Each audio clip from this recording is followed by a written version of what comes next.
The snow never screamed before. But tonight it did. A tearing wail echoed across the empty white wilderness, as the clouds above split like skin under a scalpel. A blinding rift opened in the sky, jagged like a wound that had no business bleeding light. Then came the sound, a low, wet thunder, and the hum of something ancient descending. Not a storm. Not salvation. Just a mistake arriving exactly on schedule. Down it came. Sleek, obsidian, and too smooth to belong to anything man ever made. A ship the shape of a dagger with heat trailing off its edges like smoke off a blade fresh from the forge. The Antarctic air crackled around it as it pierced the icy ground and vanished into the layers of snow, leaving behind only silence and a few confused penguins. Inside, Commander Kreese adjusted his ocular wrap and scanned the dead terrain on the ship's screen. The readout pulsed with alien glyphs, glitching briefly as the electromagnetic interference from the Earth's core tangled with their instruments. Kreese narrowed all three eyes. "It's here," he said in a gravelly, mechanical tone. "Human Archive Designator, Raven Base 9. Operation Purge begins now." The crew was efficient, 6 elite warforms bred for one purpose: eliminate all traces of Project Nexus. The humans had meddled with cross-dimensional genetics decades ago, pushing their species beyond their own understanding. And the aliens, at the time too fractured by war, had ignored it. Until one of their own disappeared, and reappeared, half-human. Now it was cleanup. Simple extraction and annihilation. Burn the files, destroy the bodies. Leave nothing. They cracked open the buried base with heat drills, melting down through 20 meters of snowpack and frozen steel. The massive blast doors, iced shut for 50 years, hissed open like a coffin lid. The inside was dark, lined with frost and half-lit control panels running on backup power. It smelled like old data and old blood. Kreese raised a weapon that looked more like a living organism than a gun. He scanned the walls, pulsing with embedded memory cores. The base was alive in a way. And it remembered. They moved room by room. Labs filled with broken containment tubes, crumpled test logs, bloodless skeletons still strapped to chairs. No resistance. No defense. Only long-dead science. Then they reached sublevel C7. A door sealed with 16 rusted locks and one active retinal scanner flickered as they approached. The panel read, "Room 6A, do not unfreeze." One of the younger soldiers snorted, a guttural clicking sound that passed for laughter. Kreese overrode the scanner with a spike from his wrist, and the door moaned open. Inside were 4 cryochambers arranged in a half-circle, glowing with dull blue light. The air inside was thick with frozen mist, and a quiet hum came from the reactors barely hanging on to life. The first pod held a man, tall, lean, hair frozen stiff like it had been caught mid-motion. The nameplate read ELIS. Status: dormant. Notes: quantum DNA lock active. Warning: termination strictly prohibited. Kreese frowned. Why prohibit termination of a dead species? Another pod held a woman. Short red hair, a thin neural mesh across her temple. Next, a humanoid machine, fused with carbon skin and mechanical eyes. And then, inexplicably, the last pod held a janitor. Mismatched uniform, banana sticker still on his boot. "Is this a joke?" said the weapons tech, in a rasping wheeze. Kreese ignored him and reached for the override on Elias' pod. The moment his claw touched the panel, something inside the chamber twitched. Not the body, something under it. The lights in the pod flared, then dimmed. The hum grew louder. "Commander, the base power just rerouted," said the navigator. "Cryosystems rebooting. Auto-resuscitation initiated." Kreese didn't move. He watched as frost melted from Elias' face. A twitch of the eye. A breath. The man inside was waking up. The weapons tech leaned in to analyze vitals, and Elias opened his eyes. They were pitch black. Not just dark, black like a starless sky, endless and ancient. He stared straight at the alien, and with the calm, casual confusion of someone waking from a nap in hell, asked, "Is breakfast still a thing, or did humanity go extinct without waffles?" The weapons tech screamed. Elias sat up like a puppet being pulled by strings. Kreese drew his weapon. Identify yourself. Species. Purpose. Hostility rating. Elias blinked. My name is Elias. I think I was human. I'm not sure anymore. He looked down at his arms, flexed his fingers.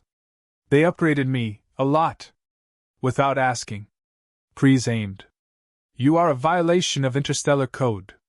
You will be neutralized. Elias raised a hand. That's fair. But you might want to check your rear sensors. Behind them, the janitor's pod beeped. The chamber opened. A man tumbled out, gagging and groaning. Oh God! Is this heaven? Because it smells like feet. Kreese spun, bewildered. Who is that? The robot in the third pod activated. It sat up, looked around, then powered down again, muttering. Nope. And finally, the red-haired woman's eyes snapped open and stared directly at Kreese. You shouldn't be here, she said. None of us should be awake. You just triggered the base's memory vault. This whole place, it's about to remember. Kreese was about to ask what that meant when the walls themselves groaned. The floor vibrated. From deep below, a sound echoed, like breathing, but larger. The monitors blinked erratically. The base flickered like it was dreaming through the past, confused and enraged. Suddenly, the lights in the room pulsed red. A voice, broken and distorted by decades of corrupted data, spoke over the intercom. Containment breach detected. Cryo protocol violated. Initiating failsafe sequence. Subject Elias, awake. Reset clock initiated. Kreese turned to his team. This is not a purge. This is a trap. The humans set us up. Elias stood now, fully alert, eyes flickering with unstable energy. He smiled, half amused, half sorrowful. I was the trap, he said. And you walked right into me. From the ceiling, long-forgotten defense turrets dropped down. Doors slammed shut behind them. The base was no longer dormant. It was alive. And it was angry. Kreese raised his weapon. His crew screamed orders. Alarms blared. And in the center of it all, Elias whispered, almost gently. You have no idea what you've woken up. The air inside the base shifted as if it had lungs. Hot one second, freezing the next, the temperature pulsed with no rhythm, like a heartbeat trying to remember how to beat. Elias stood barefoot on the frost-covered floor, steam rising from his skin. The black in his eyes slowly faded, revealing something not quite human but not entirely alien either. He was breathing in silence, listening more than reacting, like he could hear the base thinking. Or remembering. The alien squad formed a semicircle around him, weapons raised but hands trembling.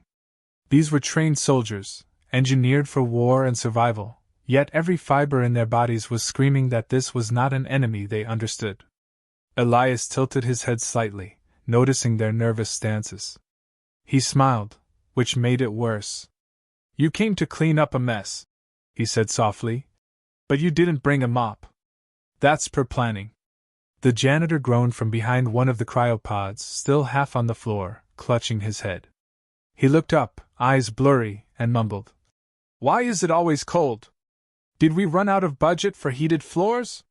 One of the alien soldiers moved to approach Elias, cautiously, as if trying to pretend this situation made any kind of strategic sense. But before he got within 10 feet, Elias took one casual step forward and the base responded like a dog hearing its master. The walls shook. The light panels sparked. Somewhere deep beneath them, something ancient let out a low mechanical growl. Stop moving, barked the alien commander, his translator device trying to keep up with his rage. You are unstable. Submit or be terminated. Elias turned his head toward the voice. See, that's where it gets tricky. Because I'm not entirely sure what submitting looks like for someone like me. Do I kneel? Power down? Reboot into safe mode? The red-haired woman stepped forward now, swiping frost off her arms as she moved. Her voice was calm, clinical, but loaded with restrained panic. He doesn't remember everything yet, she said, looking to the commander. That's good. Because when he does, none of us will be alive long enough to finish this conversation. Excuse me, the janitor interrupted, still sitting on the floor. But can someone explain why I'm here? Because last I remember, I was sweeping up a burrito explosion in Lab C, and now there are aliens yelling and super soldiers threatening to explode. You're here, Elias said, turning to him, because someone upstairs had a terrible sense of humor. Or a brilliant one. Jury's still out. The commander barked something in a guttural dialect, then pointed toward Elias. You are not permitted to exist. Project Nexus was outlawed. Your kind was banned. Elias squinted. My kind? What, hybrids? Or people with a sense of humor? One of the aliens lunged forward, and Elias didn't move. But the attacker stopped mid-charge as if hitting a wall made of static. He dropped to the floor, spasming. The lights pulsed in response. I didn't do that, Elias said honestly. The base likes me. I think it remembers me as its favorite experiment. Kind of adorable, really. The woman walked toward the command console near the cryo chambers. She wiped away frost and began frantically tapping keys, trying to bypass corrupted firewalls. Static hissed from the speakers, but her actions seemed to get a response. A screen flickered to life, showing video logs. Grainy footage. Scientists in lab coats, talking fast, arguing. Then footage of Elias, strapped to a chair, screaming as glowing strands were injected into his skull. A voiceover from an old scientist played beneath the chaos. Subject Elias. Phase 4 hybridization complete. Neural strain absorption is holding. Memory injection from the interlink node stable at 62%. Subject exhibiting empathy gaps, humor misfires, and multidimensional temporal awareness. Side effects still unpredictable. The screen cut to black. A new message appeared. Failsafe active. Subject must remain under cryostasis. Do not initiate social interaction. Do not provoke or agitate. The janitor slowly raised his hand. I'd just like to point out that the no social interaction rule was broken right after he asked for waffles. Shut up, said the red-haired woman, though her tone lacked conviction. Elias stepped closer to the monitors, watching his past play out. His expression darkened as fragments of memory surged. Screams in languages he didn't know he knew. The feeling of his brain folding inside itself. Then laughter. Then darkness. Then nothing. I died in here, he said, voice distant. Over and over. They rebooted me like an operating system. Every version got Messier. The commander moved again, this time slower, weapon drawn but shaking. You're unstable. A threat. You will stand down. Elias looked at him with something close to pity. You're not wrong. I am a threat. But not just to you. To everything. Because they didn't just fill me with alien memories. They gave me your weapons. Your strategies. Your instincts. Everything that made your wars endless, they stuffed it into one person and then tried to teach him jokes and morals. The woman finally bypassed one final firewall and unlocked a hidden file. It was labeled Protocol M7, Memory Loop Containment. She read aloud as her hands trembled. If Elias wakes prematurely, the base will activate containment hallucinations derived from stored traumatic memory strands. These may become autonomous if memory DNA surpasses 70% saturation. If this occurs, under no circumstances should subjects attempt to leave the base. The janitor, now standing with a mop he somehow pulled from a nearby supply locker, blinked. Wait. Are we saying this place is going to generate, what? Monsters from his memories? As if summoned by the words, a door at the far end of the hall groaned open, even though no one had touched it. A dark mist seeped out, low and whispering.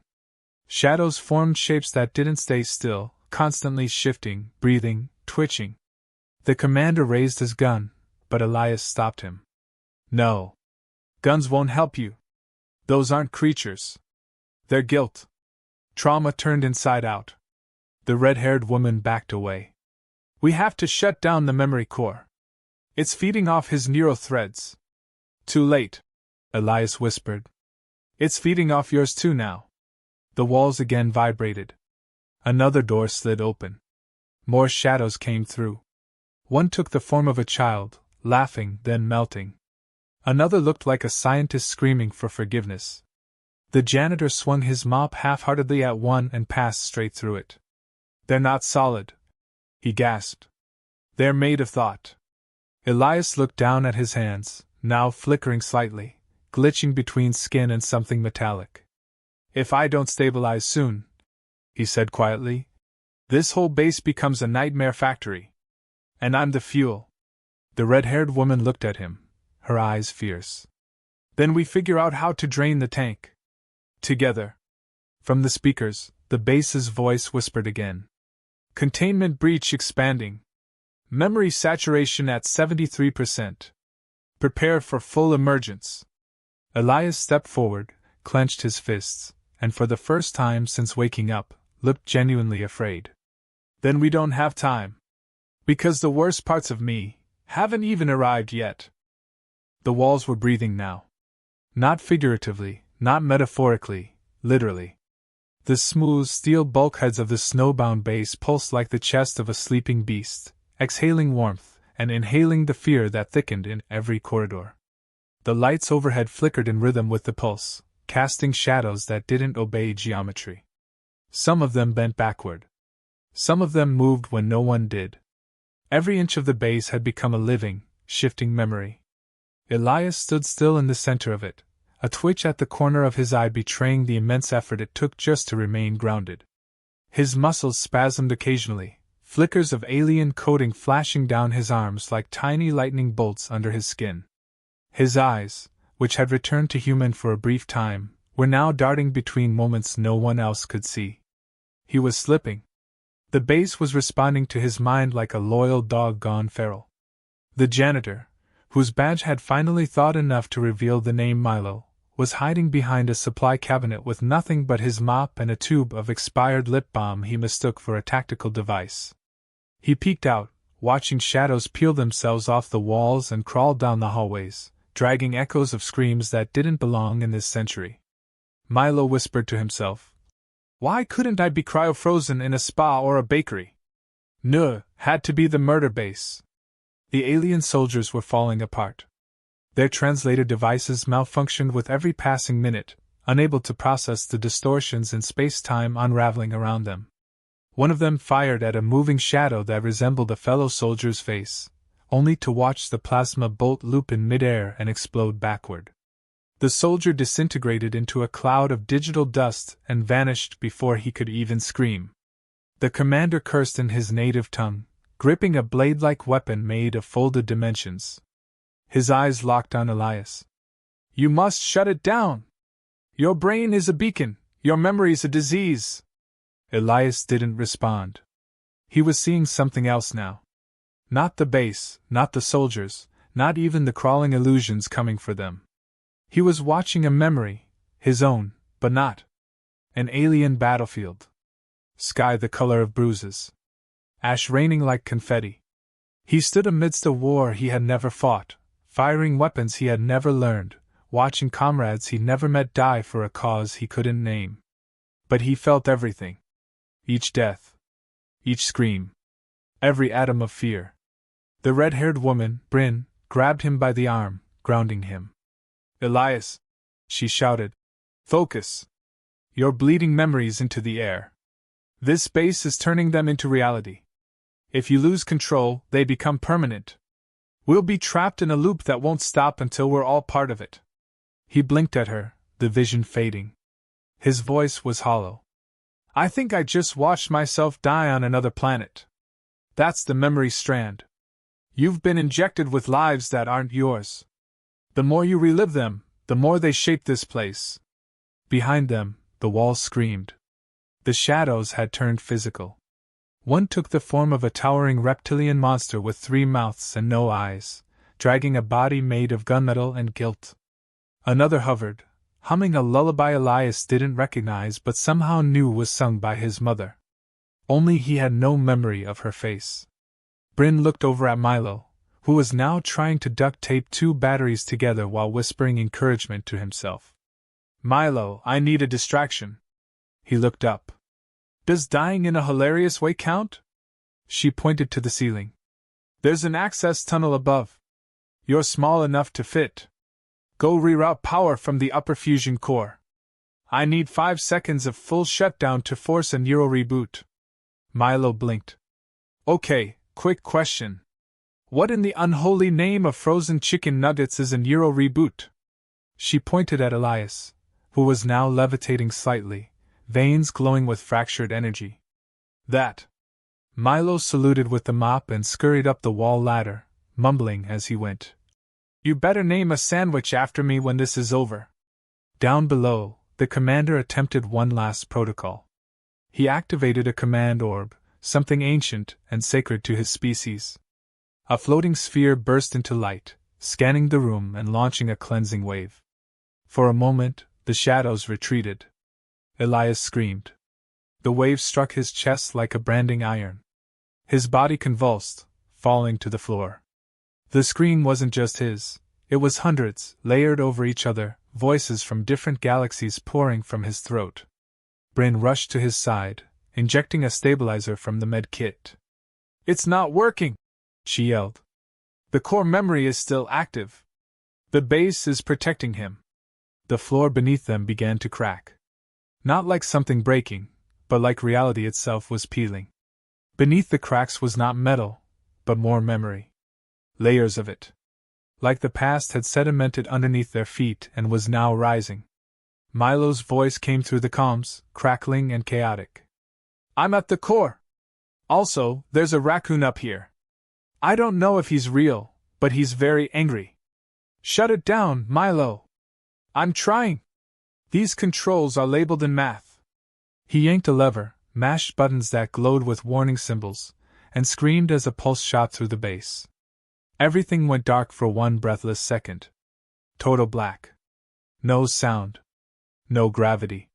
Then the light returned, faint blue, sterile. The memory shadows froze in place like statues. Elias gasped.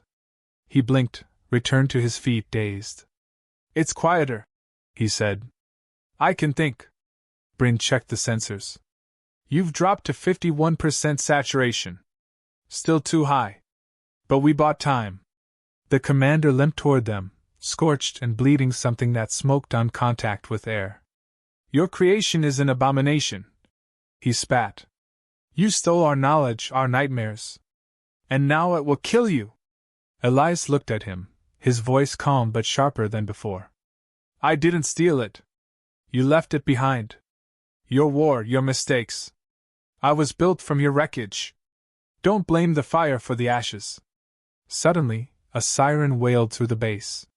Not the cryo alarm. Something else. A signal from above. Another ship was descending. Bryn's face went pale. That's not your extraction team, is it? The commander shook his head. No. That's the enforcement fleet. They're here to make sure this place never speaks again. Elias stared upward, eyes narrowing. Then we better decide fast, he said. Do we fight them, or do we let the memories eat them first? Bryn looked down the corridor as the shadows began to twitch again. Let's do both. The sky was on fire. Through the broken roof hatch, streaks of light bled down from the heavens as the second ship descended, vast, silent, shaped like a judgment rendered in metal.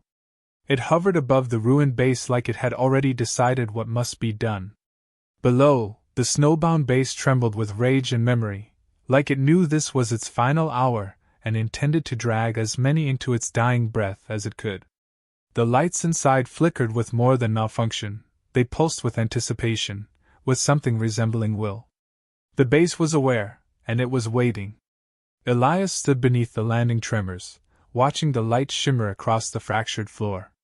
His eyes were calm now. Still lit with remnants of alien code, still dangerous, but grounded. It was as if the chaos had passed through him so many times that he'd become immune to panic. He reached out and placed a hand on the steel wall beside him. It vibrated back like a cat arching its back under a familiar touch. They had reached the edge of the known facility. Beyond this point, the base's original design ended. What lay beneath was added later, unrecorded, unauthorized, probably illegal in any star system with laws. Bryn was holding a data tablet that kept glitching every few seconds, unable to maintain sync with the shifting environment. Her voice was low, almost reverent. The original base didn't go this deep. Everything from here down was built during the final phase of Nexus. These levels weren't meant for research. They were meant for containment. Milo was limping now, dragging his mop along behind him, the rubber end melted into a weird curve from his earlier heroic power reroute. He had stopped trying to pretend he understood what was happening. Instead, he defaulted to coping through sarcasm and snacks, occasionally chewing on protein bars that had expired before Elias was even born. He pointed at a sealed door ahead of them that was humming with energy. "So, just so I'm clear," he said, "we're going down into the super-secret level of a memory-haunted death base, while another alien ship is descending to vaporize us, and the guy leading us used to be a walking hard drive of intergalactic trauma. Just making sure I've got the plot straight." Bryn nodded without looking at him. "Pretty much." "Cool," said Milo. "Just needed a sanity check. And apparently I failed it." The door ahead of them hissed open with a reluctant groan. Inside, unlike the decaying levels above, everything was pristine. White walls gleamed under soft light. The floor was polished, uncracked, untouched by time. It was like stepping into the mind of someone who had refused to die. In the center of the room was a single chair surrounded by 7 obelisks of black metal. Suspended above them was a sphere, pulsing with blue light, rotating slowly. Elias approached without hesitation. His voice was soft. "This is the vault. The real one. Where they stored the original memories. The unedited versions. The raw experiences before they were compressed into code and injected into me." The commander, trailing behind them and wounded beyond repair, leaned against the wall, wheezing. He didn't speak. He didn't need to. His face said it all. He recognized this room. Or something like it. His people had built vaults like this once, to contain their worst secrets, then lock them away forever. Bryn scanned the obelisks, reading data as fast as she could. Her hands trembled. "There's a protocol here. A failsafe. It's called Delta X. But it's not just for shutting down the base. It's for rewriting it. Wiping all memory echoes, dissolving the memory strands inside Elias, and resetting every living brain exposed to the memory field." Elias looked at her. "You mean a full reset? No memories. I'd forget everything." "You would too." She nodded. "You wouldn't just lose the trauma. You'd lose who you are." Milo looked between them. "Hold up. That sounds like a lot. Like turning your brain off and back on, but you lose all your files. Can we not just turn off the creepy nightmare machine?" Bryn's voice was tight. "The nightmare machine is Elias. And me. And you now. The second you woke up and interacted with us, the base recorded you. You're in it too. We're all inside the memory web. And the longer we wait, the more copies it makes." Above them, the ceiling rumbled. Dust fell in lazy spirals. The enforcement fleet had begun charging its orbital weaponry. The base didn't have long. Elias stepped forward, placing both hands on the central console. The system responded to his touch immediately, lights activating around the obelisks. The sphere above pulsed faster. A timer appeared in the air. 1 minute. He turned to Milo. "You're the key." Milo blinked. "Me? Buddy, I'm barely the janitor." Elias gestured toward one of the obelisks. "During the final days of Nexus, they hid the Delta X trigger in the least likely place. Not in a scientist, not in a weapon. But in someone forgettable. Someone who could survive without being noticed. Your cryopod was mislabeled on purpose." Milo stared at his hands. "This explains so little, and yet way too much. You have to activate it," Elias said. "Your biosignature will authorize the purge." Bryn grabbed his arm. "Wait. If he does that, you'll lose everything." We all will. You'll forget who you were. You'll forget this moment. Elias looked at her. Good. Some memories aren't meant to be kept. The ground shook violently. The countdown dropped to 30 seconds. The shadows outside the chamber were screaming again, clawing at the edges, trying to get in. The base trembled like it was trying to decide whether to let them. Milo stepped forward, hand shaking, and placed it on the panel. Light surged. The sphere above began to crack open like an egg, light spilling from inside. You owe me a sandwich, he muttered. 2, Elias replied. The moment Milo confirmed the trigger, the light burst from the center of the room. It expanded outward in a perfect sphere, washing over them, erasing shadows as it moved. The walls stopped breathing. The cries of the past went silent. The memories flickered once, like the last breath of a dying mind, and then vanished. Above ground, the enforcement fleet detected a sudden drop in anomalous readings. The energy spike reversed. The weapon systems deactivated. And then, one by one, the ships turned and left, silent as they came. Inside the base, silence returned. Elias stood in the chamber, eyes wide and empty. He looked around, confused, unsure. Bryn blinked, trying to remember where she was. Milo looked at his mop, then at the glowing sphere now dimming. What happened? He asked. No one had the answer. A week later, the ruins of the base stood still, covered again in snow. A rescue team stumbled upon it, alerted by the sudden loss of signal and strange energy fluctuations. They found 3 survivors inside. None of them could recall how they got there. In the center of the chamber, half buried in ice, was a broken tablet. Its screen blinked once, then displayed a message. Containment, reset complete. A second message appeared underneath. Warning, memory echo detected. Reinitializing Failsafe. The tablet went dark. Then, somewhere deep beneath the ice, a familiar voice whispered. Not all memories can be forgotten.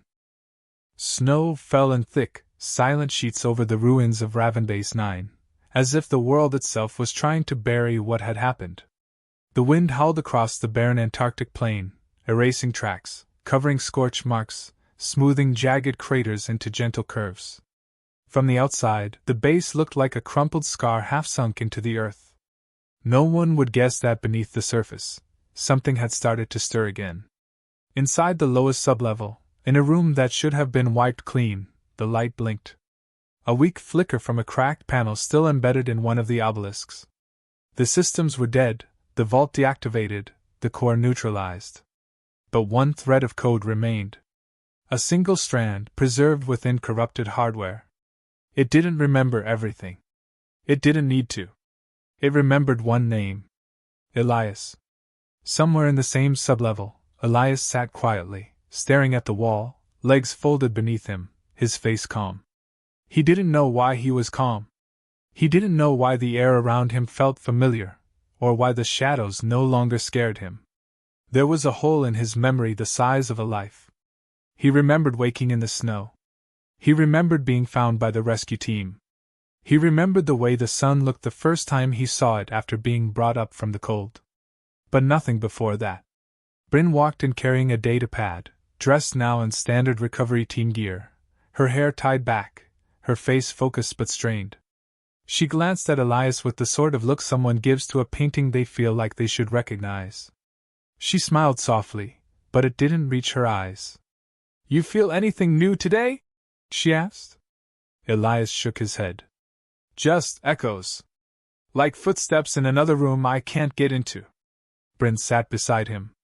She didn't mention the nightmares she'd had the night before, the way she'd woken up with tears on her face, or the image that lingered in her mind of a base that breathed like a living thing and a man with stars in his veins. She didn't tell him that sometimes, when she walked past certain corridors, she felt déjà vu so powerful it hurt. Milo entered carrying 3 steaming cups, balancing them with the kind of determined optimism only someone with no idea how close they'd once come to destruction could pull off. He set one down in front of each of them, and sat cross-legged on the floor with a sigh. I don't know what's in these, he said. but I'd bribed the field cook with what I'm pretty sure were alien marbles. Could be tea. Could be antifreeze. Either way, it's warm. Elias smirked slightly and took a sip. That's definitely antifreeze. Bryn choked on hers. Oh my God, don't joke about that. Milo grinned. We have no memories. What's the worst that could happen? I'm probably immune to poison. I give off main character energy. They laughed. The kind of laugh that stretches just enough to ease something knotted inside. It didn't last long, but it was real. And that mattered.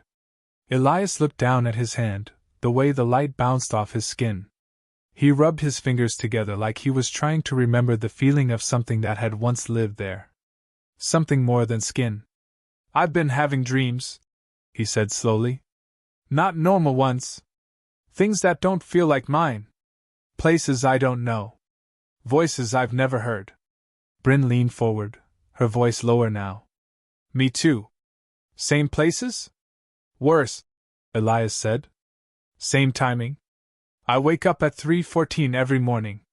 And I know that number means something. Milo raised his hand. Wait. Me too. I thought it was just bladder trauma from the cryosleep. They looked at each other. The silence stretched again, but this time it was heavy. Bryn stood up and walked to the terminal still embedded in the wall. She tapped at it, but nothing responded. Then, without warning, the screen sparked, just once. One flicker. A line of text scrolled across it too quickly to catch. She stepped back, eyes wide. Did you see that? She whispered. Elias nodded. I saw a name. I think it said, Protocol Null? Milo was already moving to grab his mop from the corner, his version of a security blanket. Okay, see, this is the part in the movie where I usually die first. I'm not doing that today. The lights dimmed slightly. Only for a second. Then returned. Bryn grabbed her datapad and accessed the sealed recovery logs. She had been trying for days to figure out what had gone wrong, why the failsafe hadn't been absolute. It had wiped the base, cleared the living memories, scrambled the injected identities, and left only fragments behind. But she had also found inconsistencies. A signature logged after the reset. An access point used that no one remembered using. She showed the screen to Elias. This is you. This was logged 30 seconds after the failsafe finished. A command sent to the lower vault. Location flagged, undefined. Elias looked at it, and for a moment, his fingers twitched again. That same flicker beneath the skin. Something not human. Or not entirely. I don't remember doing that. Milo peeked over Bryn's shoulder. So we've got a mystery command timed perfectly after a system-wide reset, from a guy who doesn't remember doing it, but also might not be just a guy. Elias stared ahead. His voice was barely above a whisper. What if it wasn't me? Bryn blinked. Then who? Milo gulped. Oh God. What if it was the base? They were all silent then, listening. The air around them still felt still, peaceful even. But peace can be a disguise. A moment of calm just long enough to hide the slow tick of a countdown no one can hear. Somewhere above, a scout drone buzzed over the ruins. The snow had mostly filled the craters. The steel debris was being collected, melted down, analyzed. Officially, it was classified as a weather research outpost that suffered a critical meltdown. Unofficially, no one in the upper command structure wanted to know what had really happened. Deep in the sublevels, far below even the lowest recorded floor, the lights of a console blinked to life. The screen displayed 3 names. Elias. Bryn. Milo. Then a new line appeared. Subject observation reinstated. Next to it, a timer began to count down from 7 days. And beneath that, a final message appeared in faint white.